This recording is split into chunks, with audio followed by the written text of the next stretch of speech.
کی پیدا ہوتی ہے، بجلی چمکتی ہے، تو اس کی گڑگڑاہٹ کہاں سے شروع ہوئی؟ اس کی گڑگڑاہٹ، اس کی آواز لاکھوں میل، آپ کہہ لیں لاکھوں میل، چلو بادلوں سے اگر آپ کہتے ہیں تو بادل بھی تو مائل کے حساب سے میلوں دور کی آواز سن لیتا کہ نہیں؟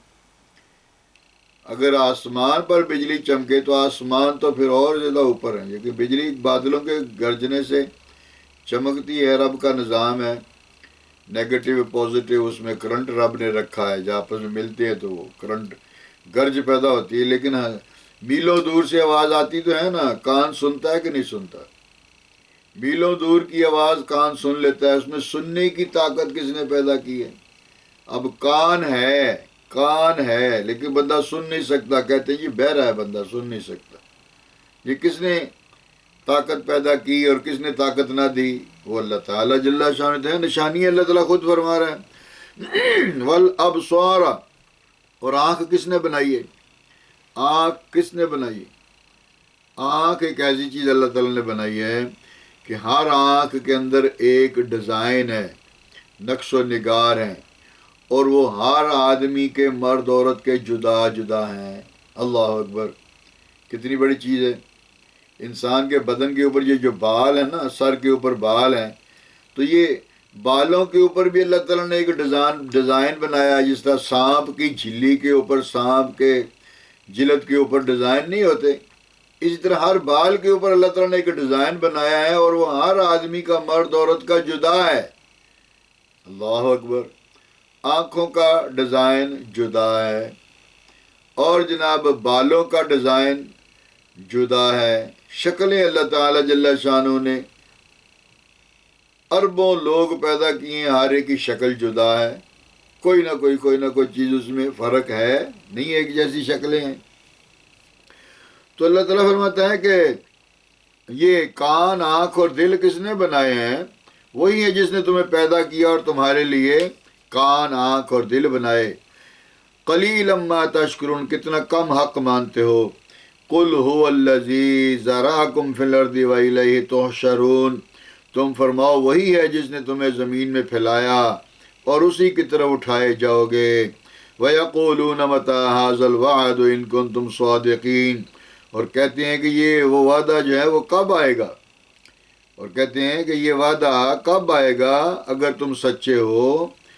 قُلْ إِنَّمَا الْعِلْمُ عِندَ اللَّهِ وَإِنَّمَا أَنَا نَذِيرٌ مُبِينٌ، تم فرماؤ یہ علم تو اللہ کے پاس ہے اور میں تو یہی صاف ڈر سنانے والا ہوں۔ اب یہ فرمایا کہ اللہ کے پاس علم ہے، یہ نہیں کہا کہ مجھے علم نہیں ہے، اللہ کے پاس علم ہے، اور اللہ تعالیٰ جل شانہ نے اپنے محبوب کو اپنے علم سے علم عطا کیا ہے۔ یہی وجہ ہے کہ اللہ کے نبی صلی اللہ تعالی علیہ وسلم نے قیامت کی نشانیاں بیان فرمائی ہیں۔ تو جتنا بھی علم اللہ تعالیٰ نے اپنے محبوب کو عطا کیا، آپ صلی اللہ تعالی علیہ وسلم کے علم کا کوئی نبی بھی مقابلہ نہیں کر سکتا، احاطہ نہیں کر سکتا۔ اس کے اوپر ایک حدیث پاک میں آپ کو اکثر سناتا ہوں کہ رسول اللہ صلی اللہ تعالی علیہ وسلم نے ارشاد فرمایا، درود پاک، رسول اکرم صلی اللہ تعالی علیہ وسلم نے ارشاد فرمایا کہ ساری مخلوق کا علم انبیاء کے علم کے سامنے اس طرح ہے جس طرح ساتوں سمندروں میں سے چڑیا ایک قطرہ اپنی چونچ میں لے لے، اور انبیاء کا علم میرے علم کے سامنے اس طرح ہے جس طرح چڑیا ساتوں سمندروں میں سے ایک قطرہ اپنی چونچ میں لے لے، اور ارشاد فرمایا اسی طرح میرا علم اللہ تعالی جل شانہ کے علم کے سامنے اسی طرح ہے۔ تو کب آئے گا اگر تم سچے ہو؟ قل انما العلم عند اللہ وانما انا نذیر مبین، تو تم فرماؤ یہ علم تو اللہ کے پاس ہے اور میں تو یہی کہ صاف ڈر سنانے والا ہوں۔ فلما رأوه زلفة سیئت وجوہ الذین کفروا وقیل ھذا الذی کنتم به تدعون، پھر جب اسے پاس دیکھیں گے کافروں کے منہ بگڑ جائیں گے اور ان سے فرما دیا جائے گا یہ ہے جو تم مانگتے تھے، یہ ہے وہ تم مانگتے تھے۔ قل ارأیتم ان اہلکنی اللہ ومن معی ورحمنا، تم فرماؤ بھلا دیکھو تو اگر اللہ مجھے اور میرے ساتھ والوں کو ہلاک کر دے یا ہم پر رحم فرمائے، فَمَن يُجِيرُ الْكَافِرِينَ مِنْ عَذَابٍ أَلِيمٍ، تو وہ کون سا ہے جو کافروں کو دکھ کے عذاب سے بچا لے۔ قُلْ هُوَ الرَّحْمَنُ آمَنَّا بِهِ وَعَلَيْهِ تَوَكَّلْنَا، تم فرماؤ وہی رحمان ہے، ہم اس پر ایمان لائے اور اسی پر بھروسہ کیا۔ فَسَتَعْلَمُونَ مَنْ هُوَ فِي ضَلَالٍ مُبِينٍ، اللہ اکبر، تو اب جان جاؤ گے کون کھلی گمراہی میں ہے۔ قُلْ أَرَأَيْتُمْ إِنْ أَصْبَحَ مَاؤُكُمْ غَوْرًا فَمَنْ يَأْتِيكُمْ بِمَاءٍ مَّعِينٍ، تم فرماؤ بھلا دیکھو تو اگر صبح کو تمہارا پانی زمین میں دھنس جائے تو وہ کون ہے جو تمہیں پانی لا دے نگاہ کے سامنے بہتا۔ اللہ اکبر، یہ اللہ تعالیٰ خود قرآن پاک میں فرما رہا ہے۔ سورہ ملک کا یہ ترجمہ، جو بقیہ آیات تھیں وہ بھی آپ کے سامنے تلاوت کر کے اس کا ترجمہ آپ کے سامنے بیان کیا ہے۔ میرے دوست اور بھائیوں، رب تعالیٰ جل شانہ اعلانیہ طور پہ ساری نشانیاں اپنی بیان فرما رہا ہے کہ میری سلطنت کو مانو، میری حکومت کو مانو، میری بادشاہت کو مانو۔ پھر اللہ تعالیٰ نے آگے نشانیاں بیان فرمائی ہیں، فرمایا کہ میں نے ہی تجھے پیدا کیا ہے، اور میں تمہارے دلوں کے خیالات بھی جانتا ہوں۔ اور پرندوں کو کس نے پیدا کیا؟ یہ جو ہواؤں میں اڑتے ہیں، کان، آنکھ، دل، یہ کس نے بنائے ہیں جو کام کر رہے ہیں؟ اللہ تعالیٰ نشانیاں بیان فرما رہا ہے نا۔ اور پھر کافروں کی بات کی ہے کہ کافر کہتے ہیں کب آئے گی قیامت، کب آئے گی، کب آئے گی؟ جب آئے گی تو پھر ان کے منہ بگڑ جائیں گے، پھر ان کے منہ بگڑ جائیں گے۔ تو میرے دوست اور بھائیو، سورہ ملک کا ترجمہ تشریح آپ کے سامنے بیان کر رہا تھا۔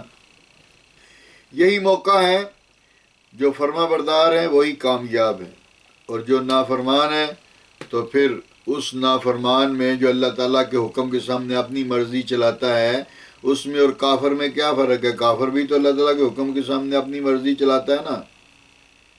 کافر کیا کرتے ہیں؟ اللہ تعالیٰ کے سامنے اپنی مرضی چلاتے ہیں۔ وہ کلمہ گو، کلمہ پڑھنے والا جو اللہ تعالیٰ کے سامنے اپنی مرضی چلاتا ہے، اس میں فرق کیا رہا؟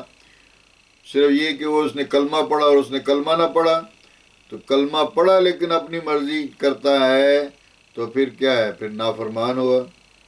پھر بہت ساری چیزیں اللہ کے نبی صلی اللہ تعالیٰ علیہ وسلم نے فرمائی ہیں کہ وہ نافرمانی بندے کو کفر تک پہنچا دیتی ہے۔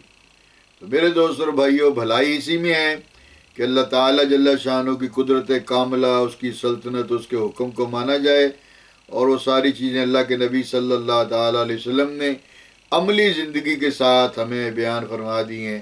اللہ تعالیٰ جل شانہ مجھے بھی اور آپ کو بھی علم و عمل کی برکت سے مالا مال فرمائے، اور اپنی اس مختصر زندگی کا اصل مقصد پورا کرنے کی توفیق عطا فرمائے، آمین۔ وما علینا الا البلاغ المبین۔ تمام نمازی بھائی جو جمعہ پڑھنے آئے ہیں، میری طرف سے سبھی کو درجہ بدرجہ السلام علیکم ورحمۃ اللہ وبرکاتہ، سنتیں ادا فرما لیجیے۔ بارک اللہ۔